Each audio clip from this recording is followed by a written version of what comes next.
Assalamualaikum warahmatullahi wabarakatuh. Perkenalkan, nama saya Azra Syifa Setyana dari kelas 8B.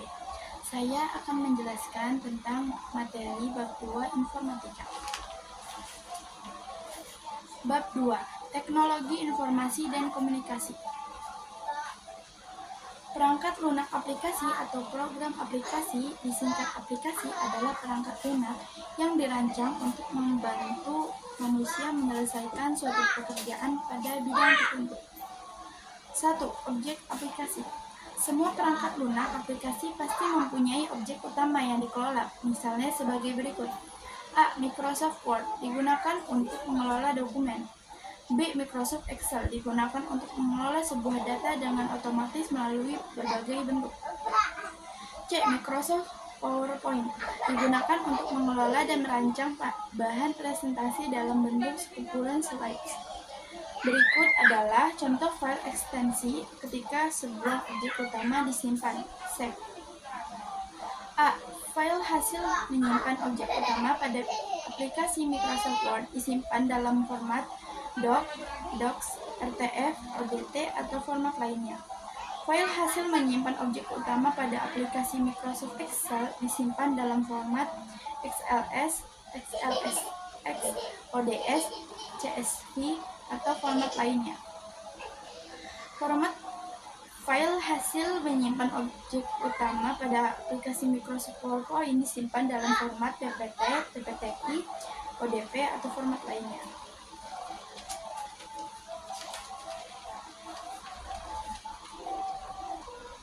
2. Fitur aplikasi.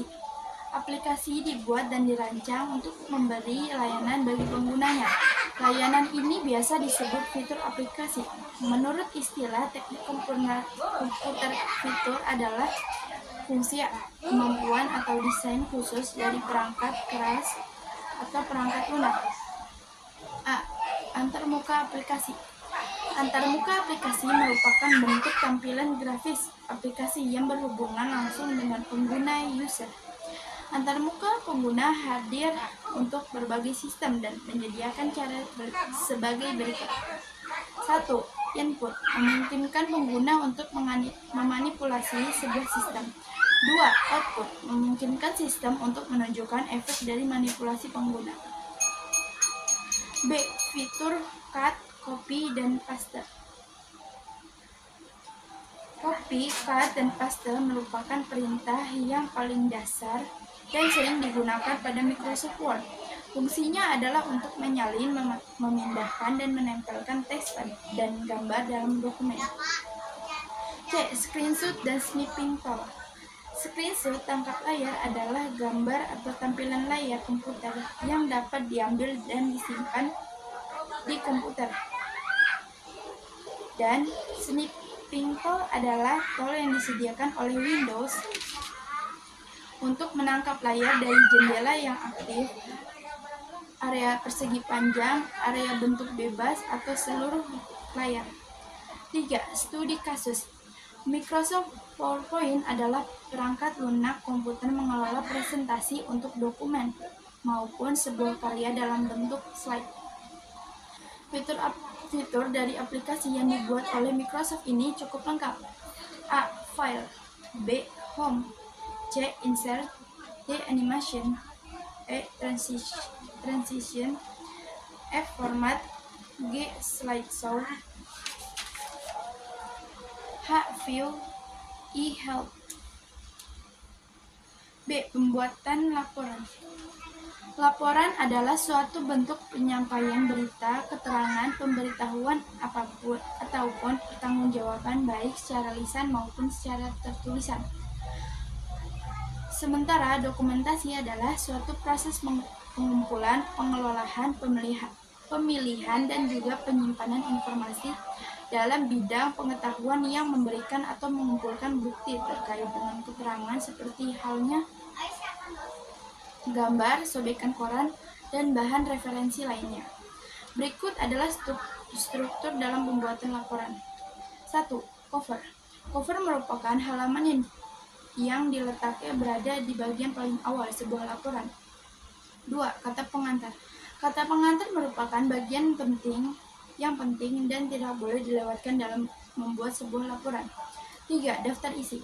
Daftar isi merupakan halaman yang ada di dalamnya memuat pemetaan halaman untuk setiap bagian laporan. 4. Pendahuluan. Pendahuluan merupakan bagian awal dari laporan yang berisi beberapa subbab seperti latar belakang dan tujuan kegiatan. 5. Pembahasan. Pembahasan atau juga bisa disebut sebagai isi dalam membuat laporan merupakan bagian inti dari laporan yang dibuat. 6. Penutup. Penutup biasanya berisi kesimpulan dan akhir dari kegiatan dan laporan yang telah dibuat. 7. Lampiran. Lampiran merupakan dokumen tambahan yang ditambahkan ke dokumen utama.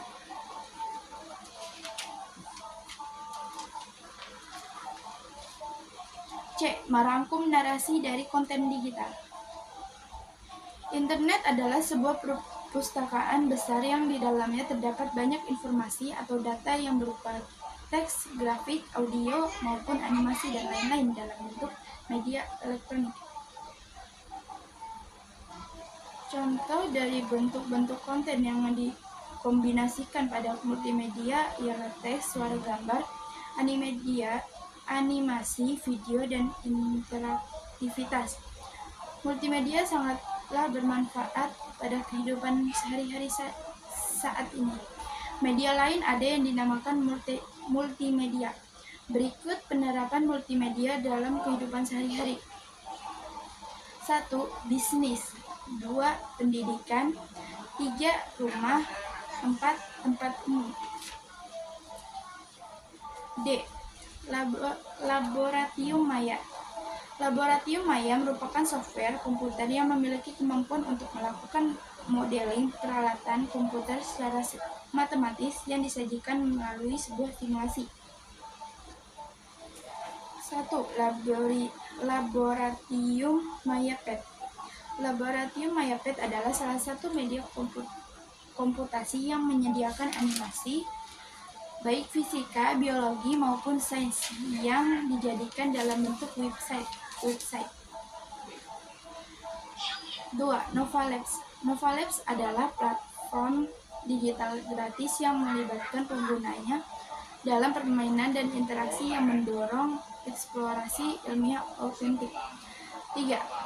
The Concord Consortium.